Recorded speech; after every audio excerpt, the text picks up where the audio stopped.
રવિ સભાને કારણે ખરા અર્થમાં એક યુવા બ્રિગેડ સંપ્રદાયના હરિભક્તોની એક આખી ફોજ, જાણે કે આપણે જેને જેન ઝેડ કહી શકીએ એવી ફોજ ઉપસ્થિત થઈ છે. એ આ સમયની મોટામાં મોટી ઘટના છે. અને એ હરિભક્તોને સંબોધનાર વચનામૃતોના રહસ્યને, મર્મને, એમાં રહેલા સંદર્ભને આજના સમયમાં મૂકી આપનાર વડતાલ મંદિરના આદરણીય ચેરમેન શ્રી સંત વલ્લભદાસજી, ઉપસ્થિત સંતો, હરિભક્તો, મને ખૂબ આનંદ છે કે એક પરંપરા જે મુક્તાનંદ સ્વામીથી આરંભાઈ હતી, વેદાંતની, શાસ્ત્રની ટીકા, અર્થદીપિકા, ભાષ્ય રચવાની. મુક્તાનંદ સ્વામીએ એ સમયમાં ભાષ્ય રચ્યું બ્રહ્મ સંહિતાનું. અને જે આપણી પરંપરા, ઉત્તર મીમાંસા અને પૂર્વ મીમાંસા, એમાં પૂર્વ મીમાંસા તો યજ્ઞ કાર્ય સાથે જોડાયેલી, કર્મકાંડ સાથે જોડાયેલી અને વેદના સમયથી એ આવેલી શુદ્ધ પરંપરામાં હતી અને પછી ગ્રંથસ્થ થઈ. એ પરંપરાનું શાસ્ત્ર ગૂંથનારા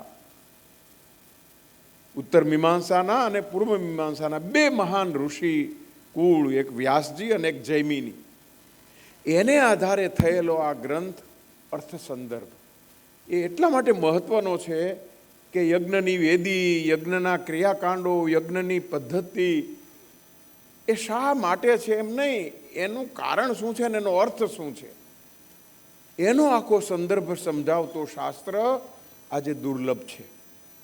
એના સમજનારા પણ બહુ ઓછા છે.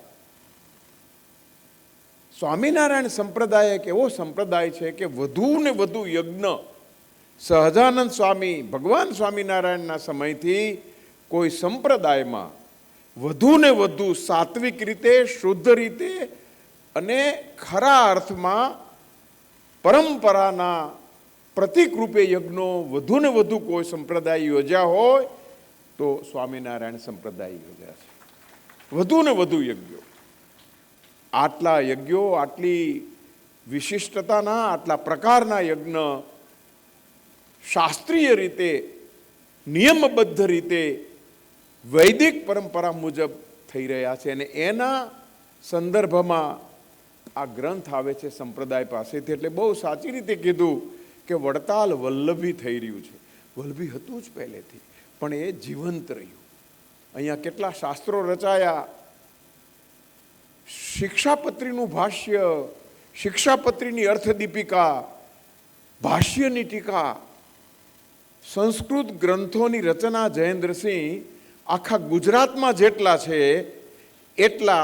એટલી સંખ્યાના સંસ્કૃત ગ્રંથો સ્વામિનારાયણ સંપ્રદાયના છે. પણ એના તરફ ધ્યાન ગયું નથી ગુજરાતના સંસ્કૃતના વિદ્વાનોનું અને સંસ્કૃત સાહિત્યનું. અમે રિસર્ચ સેન્ટર દ્વારા એ સંસ્કૃત ગ્રંથોની યાદી કરી તો એ યાદી રચનારા તો સંતો જ, વિદ્વાનો, એવા વિશિષ્ટ ગ્રંથો મળ્યા છે. શતાધિક ગ્રંથો છે. અમે યુનિવર્સિટીને વાત કરી કે સ્વામિનારાયણ સંપ્રદાયનું સંસ્કૃત ક્ષેત્રે પ્રદાન, એનો એક સેમિનાર કરીએ તો ગુજરાતમાંથી વક્તાઓ પણ ઓછા પડે એટલા બધા ગ્રંથો આપણે રચ્યા છે. અમારી ઈચ્છા તો સ્વામિનારાયણ સંપ્રદાયના સંસ્કૃત ગ્રંથોનું એક એન્સાયક્લોપીડિક એન્થોલોજી કરવાની છે. જે મધ્યકાળનો કોષ કર્યો એ મધ્યકાળના સંતો 188 છે જેણે રચનાઓ રચી છે, પણ કોષમાં, એન્સાયક્લોપીડિયામાં એનું ક્યાંય સ્થાન નથી. એને પંગતમાં બેસાડ્યા નથી. જૈનોનું સ્થાન મળ્યું, પણ સ્વામિનારાયણ સંપ્રદાયના સાહિત્યને માટેનો કોષ પણ જરૂરી છે. પણ આનંદની વાત એ છે, આચાર્યજીએ મેં બ્રહ્માનંદના પદો હસ્તપ્રતને આધારે અને જૂના કીર્તન ગ્રંથોને આધારે પાઠ શુદ્ધિ કરી હતી અને એ છપાવવા હતા. એટલે પૂછું, વાત કરી તો કે આટલી બધી ભૂલો છે? મેં તો હા, ભૂલો ખૂબ છે. કોઈ સંગ્રહ એવો નથી કે જેમાં પાઠ શુદ્ધિની આવશ્યકતા ન હોય. અત્યારે અર્વાચીન ભાષાના સંદર્ભમાં એને એ રીતે મૂકવાના હોય. એટલે આનંદની વાત એ થઈ કે નંદ સંતોના બધા જ ગ્રંથોને શાસ્ત્રીય રીતે પાઠ શુદ્ધિ રીતે, હવે પાઠ શુદ્ધિની ખબર તો કેવી રીતે પડે? એટલે આચાર્યજી અને સંત સ્વામીએ કહ્યું કે આપણે લાલજી ભગત છે શાસ્ત્રીય સંગીતના અને રાગ અને તાલના છે ને, એણે કીધું કે આ બળવંતભાઈ જે પાઠ સુધેરા છે સાચા છે, સાચો પાઠ આ છે. એ સંગીતના જ્ઞાનને કારણે એના પાઠને શોધી શકતા હતા. એમની આજ્ઞાથી અમે બ્રહ્માનંદ, મુક્તાનંદ સ્વામી, નિષ્કુલાનંદ સ્વામી એમ બધા નંદ સંતોના પદોને એકત્ર કર્યા. કીર્તનમાં ઓછા હોય, બીજે હોય તો ત્યાંથી મેળવ્યા, નવા પ્રકાશિત થયા હોય કુંડળધામ વગેરે જગ્યાએથી, ગાંધીનગરથી, તો એને એકત્ર કર્યા અને એનું વિભાગીકરણ કરીને એને શુદ્ધ પાઠ મૂક્યા. એટલું જ નહીં, એ જૂના શબ્દો છે આજથી 150-200 વર્ષ પહેલાના, એના અર્થો પણ આપ્યા. એટલે શબ્દકોશ સમેત આ સંપાદન તૈયાર કરી રહ્યા હતા. પણ આચાર્યજીની આજ્ઞા એ થઈ કે એ વખતે છપાયા હતા 150 વર્ષ પહેલાં, ત્યારે 30-40 પાનાની પ્રસ્તાવના મશરૂવાળાએ ને બધાએ લખી છે. હવે એના ઘણા ગ્રંથો આવ્યા છે, જીવનની વિગતો ઘણી આવી છે. એ બધું એકત્ર કરીને આગળના ભાગે મંદિરે ભૂતકાળમાં છાપ્યા હતા ગ્રંથો દેવનાગરી લિપિમાં, હવે એમાં વિગતે તમારા તરફથી અભ્યાસ પણ મુકાય. તો મને આનંદની વાત એ છે કે 50-50, 60-60 ડેમી સાઇઝના પાનાના અભ્યાસ લેખો, એ નંદ સંતનો પરિચય એટલું જ નહીં, એના બધા જ ગ્રંથોનો સાર અને પરિચય આપીને આગળના ભાગે આપણે લેખ પણ મૂક્યા છે. એમ અત્યંત પરિશુદ્ધ પ્રકારની, આજના સમયના અભ્યાસીઓને ઉપયોગી થાય એવી, યુનિવર્સિટીના સંશોધનમાં ખપમાં લાગે એવી શાસ્ત્રીય વાચના સાથે વડતાલ મંદિરની યોજનાને ગુજરાત સરકારે સ્વીકારી અને લગભગ 8,000 પાના છપાશે. આટલા બધા પદો ક્યાંય નથી. આખા મધ્યકાલીન સાહિત્યના પદોની સંખ્યા ગણો, નરસિંહના સૌથી વધુ, પણ અખા અને બધાના, મીરાના, અને તો પદો કેટલા થાય છે? 8,000 થી 9,000. પણ 11,000 પદો સ્વામિનારાયણ સંપ્રદાયના છે. મધ્યકાલીન સાહિત્યનો અડધો ભાગ આપણા સંતોની પદ કવિતાએ રોક્યો છે. અને પદ કવિતામાં શાસ્ત્ર પણ છે, વેદાંત પણ છે, ભક્તિ પણ છે, અને સામાજિક સંબંધની સંદર્ભની વિગતો પણ છે. આ બધા ગ્રંથોની વિગતો થઈ. પણ આ ગ્રંથ જે અર્થસંગ્રહ પ્રકાશિત થયો છે, એ આપણને એમ લાગે કે કોઠાર સંત સ્વામીએ કર્યો, ચેરમેનશ્રીએ, ખૂબ સારું છે, પણ આનો અભ્યાસી જોવે ત્યારે ખબર પડશે કે આ ગ્રંથને આ રીતે અનુવાદ કર્યો એમ નથી. માત્ર અનુવાદ તો એના 4 લીટીનું વાક્ય છે અને 10 લીટીનો અનુવાદ છે, પણ પછી 150 લીટીમાં એણે અર્થચંદ્રિકા નામની ટીકા લખી છે. હું એમ કહીશ કે આ અર્થ સંદર્ભની ટીકા નથી, અર્થ સંદર્ભનું ભાષ્ય છે. અર્થ સંગ્રહ ગ્રંથનું ભાષ્ય રચનાર આપણી વચ્ચે સંત સ્વામી બેઠા છે.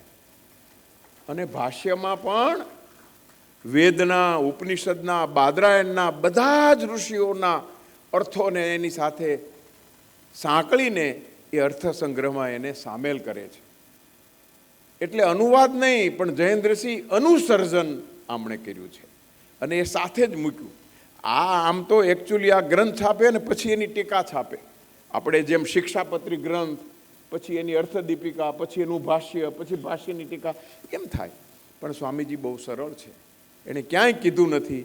એણે તો એમ જ કીધું, પોતે બોલ્યા અને અકાદમીને એમ જ કીધું કે આ મેં અનુવાદ કર્યો છે. અનુવાદ નથી, અનુવાદનું અર્થઘટન તુલનાત્મક અભિગમથી કર્યું છે. એટલે કે આ વાત કઈ રીતે મહત્વની છે અને યજ્ઞ કાર્યમાં કઈ રીતે જોડાયેલી છે અને એનો ક્યાં સંદર્ભ છે, એ બધું જોયું ત્યારે ખ્યાલ આવ્યો કે આ ગ્રંથ સામાન્ય અનુવાદ નથી. અનુવાદ તો કોઈ પણ કરી શકે, ડિક્શનરીઓ મળે છે અને સંસ્કૃતનું ગુજરાતીમાં મૂકવાનું છે, પણ આજ સુધી કોઈ ગુજરાતીના સંસ્કૃતના કે ફિલોસોફીના પ્રોફેસરે આનો અનુવાદ ન કર્યો. હું આ ગ્રંથ મળ્યા પછી 2 ફિલોસોફીના પ્રોફેસર મળ્યો ગુજરાત યુનિવર્સિટીના ગઢવીને, અને સંસ્કૃતના 2 પ્રોફેસરને મળ્યો. મને કહે સાહેબ આનું ગુજરાતમાં કાંઈ થયું નથી, પણ ગુજરાતમાં લોકો આને, સંસ્કૃતના લોકો આને ફિલોસોફીનો ગ્રંથ ગણે છે અને ફિલોસોફીના લોકો આને સંસ્કૃતનો ગ્રંથ ગણે છે, એટલે આને ક્યાંય રેફરન્સમાં પણ આજ સુધી લીધું નથી. એટલે કે માર્જિનલાઇઝ જે થઈ ગયું હતું, હાંસિયામાં ધકેલાઈ ગઈ હતી, હાંસિયામાં ધકાયેલ ગયેલા વેદાંત ગ્રંથને સંત સ્વામીએ મૂળ પ્રવાહમાં સાંકળી આપ્યો છે. આ મૂળ પ્રવાહની સાથે જોડી આપ્યો છે. અને ભારતીય જ્ઞાન પરંપરા કેટલી શાસ્ત્રીય છે એના સાયકોલોજીકલ, ફિલોસોફિકલ ડાયમેન્શન શું છે એ પણ શોધી શક્યા છે. અત્યારે એ તર્ક ભાષા ઉપર કામ કરે છે. હું ઘણી વખત અહીં આવું ત્યારે મળું તો એ આ વ્યસ્તતા વચ્ચે, આ પરિસ્થિતિ વચ્ચે અભ્યાસમગ્ન થઈ જવું, સ્વાધ્યાય સંપન્ન થઈ જવું એ ઘણું અઘરું છે. હું એમ કહીશ કે આપણે એમ નહીં કહી શકીએ કે અમે મુક્તાનંદ સ્વામીના કે ગોપાલાનંદ સ્વામીના ભાષ્ય ગ્રંથોના સાક્ષી હતા, એમ નહીં કહી શકીએ. આપણે એને સાંભળ્યા હતા એમ નહીં કહી શકીએ, પણ હું કહીશ કે વેદાંતનું, પુરાણનું જ્ઞાન જેની પાસે છે એ વચનામૃતનું પાન કરાવી રાખ્યા છે એવા અત્યંત વેદાંતી સંત વલ્લભ સ્વામીના આપણે સમકાલીન હતા, એને આપણે જોયા હતા, એને સાંભળ્યા હતા એમ કહી શકશું. આપણે ભલે ગોપાલાનંદ નથી સાંભળ્યા, મુક્તાનંદ નથી સાંભળ્યા, પણ એના તેજસ્વી વારસદાર, એના ઉજ્જવળ અનુસંધાન રૂપ સંત આ સંપ્રદાયમાં છે. આવા સંતની આખી પરંપરા છે, અનેક સંતો છે. પણ એ સંતોએ હવે આ કામને તત્વદર્શનના ક્ષેત્રમાં, આ કામને સંસ્કૃતના ક્ષેત્રમાં મૂકીને હું તો કહીશ કે આ ગ્રંથ ડિલીટને લાયક છે. જયેન્દ્રસિંહ, કોઈ પીએચડીનો વિદ્યાર્થી ન કરે એટલા રેફરન્સ, એટલી મહેનત આમાં કરી છે. એક સંત મંદિરનો વહીવટ કરતા કરતા, મંદિરની કામગીરી કરતા કરતા કરે છે, એમાં હું શ્રી હરિનો આશીર્વાદ સિવાય બીજું કશું જોતો નથી. પેલા કવિએ કહ્યું છે, કોઈ અમથું દ્વાર ખખડાવે નહીં, કોઈ અમથું દ્વાર ખખડાવે નહીં, કોક ભવની કંઈક ઉઘરાણી હશે. આ ઉઘરાણી આપણી હતી કે આ શાસ્ત્રીય ગ્રંથને આપણી સમક્ષ આપી, એવું આપણી ઉઘરાણીને એમને પૂરી કરી છે. અને મને પૂરી શ્રદ્ધા છે કે તર્ક ભાષા ગ્રંથ આવશે ત્યારે લોકોને ખ્યાલ આવશે કે આપણા મીમાંસાનું પ્રકરણ, આપણું શાસ્ત્રી પ્રકરણ કેવું સમૃદ્ધ છે.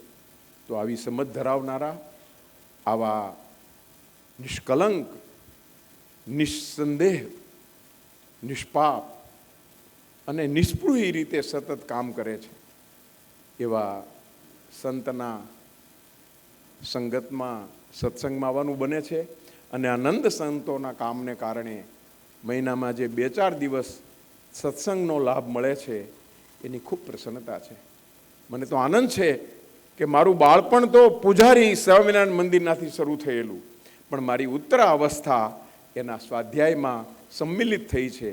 અને આવું કામ સારી રીતે થઈ રહ્યું છે. અને એને ગુજરાત સરકારની સાહિત્ય અકાદમી જે વિદ્વાનોના જ ગ્રંથો છાપે, આ કાંઈ ઓછા વિદ્વાન નથી, પીએચડી છે ને ડિલીટ પણ છે. અને કાશીની આચાર્ય સભાએ એમનું સન્માન કર્યું, પંડિતોએ.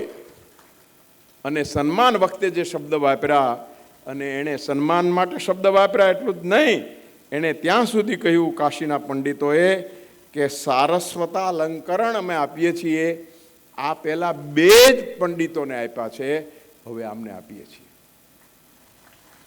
કાશીની પંડિત સભા, બનારસ હિન્દુ યુનિવર્સિટી, એના પ્રોફેસરોએ 2 વર્ષ પહેલાં એમને સન્માનિત કરેલા. અને જે પ્રમાણપત્ર આપ્યું છે એમાં આજ સુધી ક્યારેય એ બધા પંડિતો પ્રમાણપત્ર સભામાં હાજર હોય પણ સ્વામીજીને આપેલું પ્રમાણપત્ર એટલા માટે વિશિષ્ટ છે જયેન્દ્રસિંહ કે એમાં બધા પંડિતોએ સહી કરી છે. આ એક મોટી ઘટના છે. અમે સાક્ષી છીએ. અમને આનંદ છે કે આવા પંડિતના અમે સમકાલીન છીએ. અમારા સમયમાં એક આવા યુવાન સાધુ આવું સરસ કામ કરી રહ્યા છે. તો પંડિતોના મનને પ્રસન્ન કરનારા, સંપ્રદાયની સેવા કરનારા અને સમગ્ર સમાજની અંદર સત્સંગ રસને, એમાંય મેં પ્રારંભમાં કહ્યું યુવા બ્રિગેડને, અત્યારે ઝેન ઝેડ પરેશાન કરી રહ્યું છે વિશ્વને, પણ ભારતનું ઝેન ઝેડ કેવું છે, કેટલું સાત્વિક છે, કેટલું સમૃદ્ધ છે અને કેટલું સદાચારી છે, એનું આ ચિત્ર મોટામાં મોટી ઘટના છે. મને ખૂબ આનંદ થયો. આ પ્રસંગે આવવાનું થયું, થોડી વાત કરવાની થઈ અને આ નંદ સંતમાળાની પરંપરામાં બધા કવિઓની સાહિત્ય કૃતિઓ પ્રથમ વખત પરિશુદ્ધ રીતે છપાશે, સારામાં સારી રીતે છપાશે. બધા કોલેજમાં, યુનિવર્સિટીમાં ગ્રંથ જશે અને અહીંયા પણ પ્રાપ્ત થશે. આવા એક બે મોટા કામ થઈ રહ્યા છે. રિસર્ચ સેન્ટરના ઉપક્રમે નવી નવી યોજનાઓ પણ સ્ફુરે છે. એ મારી દૃષ્ટિએ દ્વિશતાબ્દી મહોત્સવની એક મહત્વની ઘટનાઓ છે. આપ સૌ આવા પ્રસંગના સાક્ષી બનો છો. કેવો સમય છે, કેવી ઘટનાઓ બને છે. ટુકડા આ દેશના કરવા માટે લોકો એકત્રિત છે. ધર્મને નિંદા કરવાવાળા લોકો એકત્રિત છે. અધર્મી અને અભારતીય લોકો આ સંસ્કૃતિને તોડવા માટે પ્રવૃત્ત છે. ત્યારે સંસ્કૃતિને જાગૃત કરતું, સંસ્કૃતિની સેવા ભાવનાને પ્રગટાવતો એક સંપ્રદાય કેટલો સાત્વિક રીતે, કેટલો સાહજિક રીતે, કોઈ પ્રકારના કોલાહલ વગર, આ સમય તો માર્કેટિંગનો છે, પણ એ માર્કેટિંગના સમયમાં સહજ રીતે સેવારત રહેવું અને સંપ્રદાયના સદગુણોને, સદાચારને, સદવિદ્યાને પ્રસારિત કરવી એ પરંપરામાં આવવાનું બને છે. સંતોના દર્શનનો લાભ મળે છે અને આપ સૌ હરિભક્તોની સાથે રહેવાનું બને છે. એની પ્રસન્નતા સાથે મારા વિચારને વિરામ આપું છું. નમસ્કાર. જય સ્વામિનારાયણ.